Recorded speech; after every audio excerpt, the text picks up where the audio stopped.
আদা গাছের পাতায় পোকার আক্রমণ কিন্তু অলরেডি শুরু হয়ে গেছে। এই ধরনের কিছু পোকা কী করে কচি পাতাগুলিকে ঠিক এভাবে কেটে দিচ্ছে। পাশাপাশি এটাও লক্ষ্য করুন, এরা পাতার রস খেয়ে সেই পাতাটাকেও ফ্যাকাশে বর্ণ করে দিচ্ছে। বাগান থেকে পোকা যদি একবারে শেষ হয়ে যেত তাহলে তো আমাদের চিন্তার কোনো কারণই থাকতো না, তাই না? একটা কথা মনে রাখবেন, পোকা কোনোদিনও শেষ হবে না। মারব, আবার নতুনভাবে সৃষ্টি হবে, নতুনভাবে আক্রমণ করবে, গাছের পাতা খাবে, গাছের ডগাগুলি কেটে নেবে। এটা পোকার কাজ।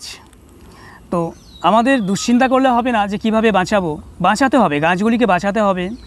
তো আজকে আমি এই আদা গাছের পাতাগুলিকে রক্ষা করবার জন্য, সদ্য এই পাতাগুলি বেরিয়েছে, এগুলি যদি এখনই খেয়ে ফেলে তাহলে কিন্তু গাছটা আস্তে আস্তে দুর্বল হয়ে পড়বে।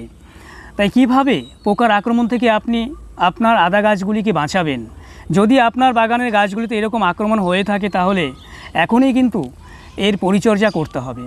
তো আপনারা সবাই জানেন যে আমি জৈবভাবে সবসময় বাগান করবার চেষ্টা করি এবং কীটনাশক যেটা ব্যবহার করি সেটাও জৈব। আজকে যে কীটনাশকটা আদা গাছের পাতার জন্য আমি তৈরি করেছি সেটাও কিন্তু জৈব এবং এটা অত্যন্ত সহজ সরল পদ্ধতি। তাহলে চলুন ভিডিওটা শুরু করি। তো নমস্কার বন্ধুরা, আমি সঞ্জয় আর আপনারা দেখছেন মাই রুফ মাই গার্ডেন। আমাদের প্রত্যেকের বাগানে কিন্তু গোবর সারটা জরুরি, আমাদের প্রত্যেকের কাছেই থাকে। তবে আজকে আমি যেটা নিয়েছি এটা গোবর, কিন্তু পুরনো বা পচা গোবর নয়, এটা সদ্য মানে কাঁচা গোবর। দেখুন, একদম কাঁচা গোবর। এই কাঁচা গোবরটাই আজকে আমি ব্যবহার করব আমার আদা গাছগুলিতে। কিভাবে ব্যবহার করব? এখানে এই পাত্রে কিছু পরিমাণ জল নিয়েছি, এই জলের মধ্যে একটু কাঁচা গোবর দিয়ে দিন, একটু পরিমাণ মতো দেবেন।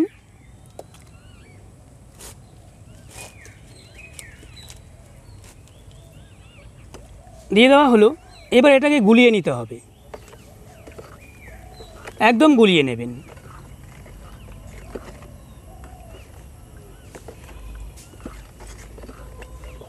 যেন জলের সাথে একবারে গুলে যায়, তবে গুলে যাবে যেহেতু এটা কাঁচা গোবর, একটু দেওয়ার সঙ্গে সঙ্গেই গুলে যায় কিন্তু।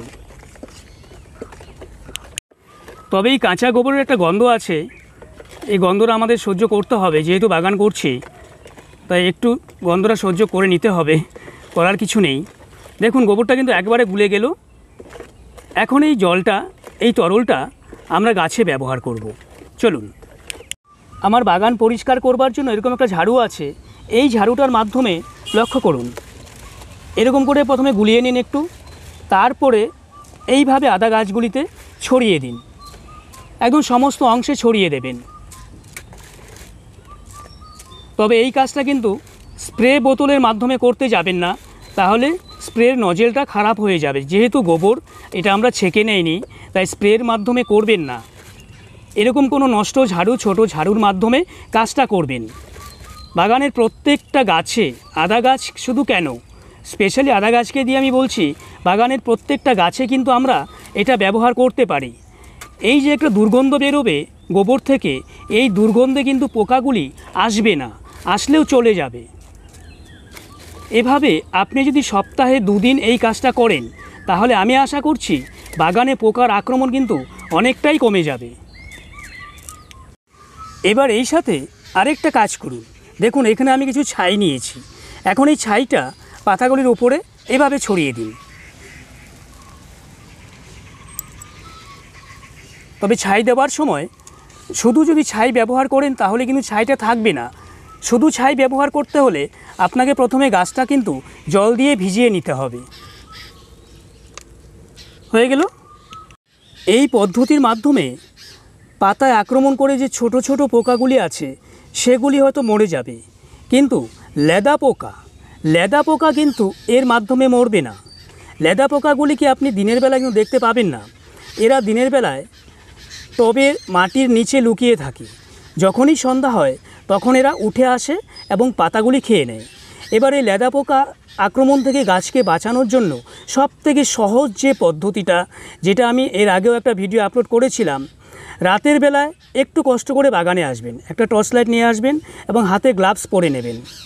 লক্ষ্য করে দেখবেন, টর্চ লাইট মেরে দেখবেন এই পাতাগুলির ওপরে বসে বসে ওরা খাচ্ছে, অত্যন্ত বড় মাপে এরকম সাইজের পোকা।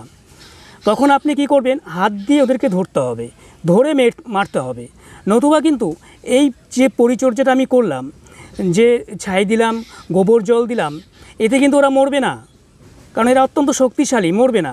তাই আপনাকে ওই পদ্ধতি যদি অবলম্বন করেন তাহলে আমি কথা দিচ্ছি বাগান থেকে লেদা পোকা কিন্তু দূর হবে। কারণ আমি এভাবেই কিন্তু আমার বাগান থেকে লেদা পোকা দূর করতে পেরেছি। এখন আমার বাগানে কোনো রকম লেদা পোকার আক্রমণ নেই। কিছু পরিমাণ ছাই গাছের গুঁড়িতেও ছিটিয়ে দিন। এরপরে ঢেলে দিন অল্প পরিমাণ গোবর জল, কারণ এই গোবর জলের গন্ধে অনেক পোকাই কিন্তু আসবে না। বেশি করে দেবেন না। আপনাদের বাগানে কি সমস্যা আছে সেটা অবশ্যই কমেন্টে জানাবেন। আমি যথাসাধ্য চেষ্টা করব তার উপায় বের করবার জন্য।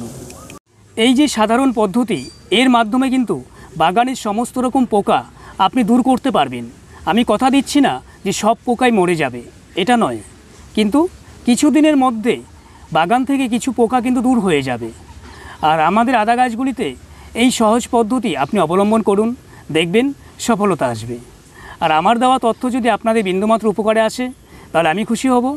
আর ভালো লাগলে চ্যানেলটা সাবস্ক্রাইব করে বন্ধু হয়ে প্লিজ বন্ধুর পাশে থাকবেন। আর সেই সাথে বেল নোটিফিকেশন অন করে দেবেন। আমি চ্যানেলে যখনই ভিডিও আপলোড করব যেন সঙ্গে সঙ্গে আপনার কাছে পৌঁছে দিতে পারি। ততক্ষণ ভালো থাকবেন, সাবধানে থাকবেন, সুস্থ থাকবেন। সবাইকে নমস্কার।